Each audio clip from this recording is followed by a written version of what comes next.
Hello friends, and welcome to this new episode of our data visualization series. So today we are going to build on what we looked at last time, and we are plotting a box plot or box plots. So last time we looked at the store data set, and we used the month variable, and we're going to use the same today. So let's copy these lines of code, and then we shall modify them.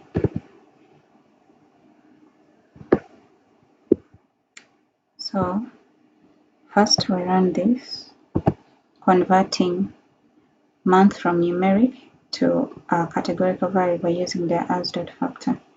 Next, instead of Jumba, we are interested in a June box plot. June box plot.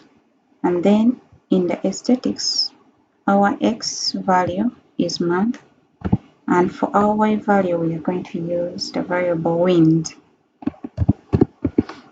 So if we run this, we should be able to have our box plot. Here you go.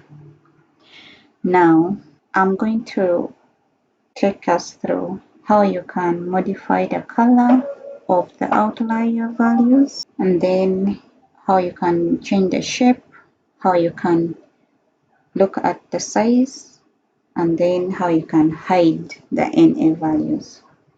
So let's begin. For the color, you can specify the outlier dot color function main argument, the outlier dot color argument, specifying the color of interest. So let's go with green and run this. There you go. Next, let's see the shape.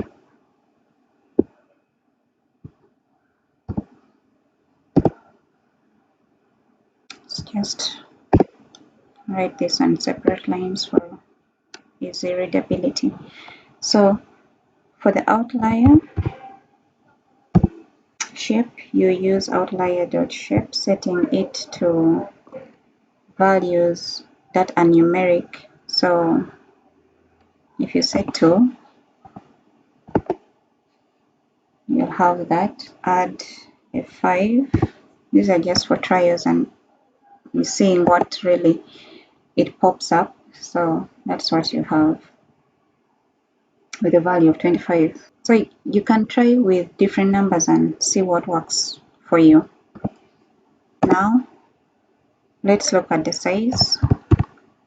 Outlier.size. If you want to adjust the size of the outlier values, so you can. Let's go with 1 and see how that appears.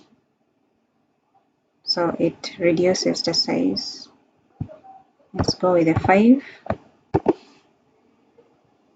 Wow, doesn't look so nice. So let's try 1.5. Okay, let's stick to that for now. So you can as well try on your end and see what would be working for you. Now, I spoke about hiding the outlier values. So if you want to have your box plots appear but without the outlier values, you can just set the outlier.shape to NA, and that would accomplish that.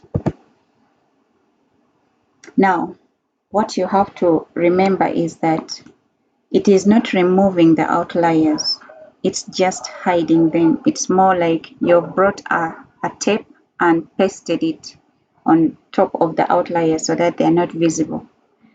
But your y-axis is calculated the same with or without the outlier appearing. So that's all we've had time for this video. I hope you enjoyed it, and if you did, go ahead and like, subscribe so that you're updated on any new releases. Happy learning!